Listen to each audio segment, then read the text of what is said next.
Hey everyone, it is Fitz with the Daily Delivery. Hope you're doing well. And today we're going to continue our discussion about the impact of ESPN losing so much revenue that they've leaned on, built their business on, via cable subscriptions. And how does this impact K-State and the Big 12? Well, it's obvious. Less money means less spending. They have less money for rights fees, certainly when it comes to college sports. They're always going to want the NFL. It's the big boy. It is the golden child of all sports rights deals. If you got the NFL, you got viewers.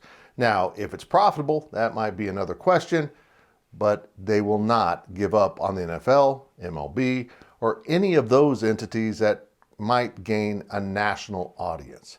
And it's clear they see a superpower SEC, whether it is one conference or combined with the Big Ten, as an entity that would step in just below the NFL for them, something worth every penny they want to spend. And if they want to spend those pennies on a super conference, that means conferences such as Kansas State and the Big 12 and the ACC and Pac-12 are probably not going to have much luck getting suitable money out of just ESPN. In other words, ESPN doesn't have the money to spend, and they're not going to spend it on something that they don't believe will deliver a national audience. So that could be big and bad news for the Big 12, because having ESPN as an integral part of your media rights deal has always been important. But is the market shifting now, finally shifting out of ESPN's domain of control? We're seeing the Big Ten maybe breaking ties with ESPN.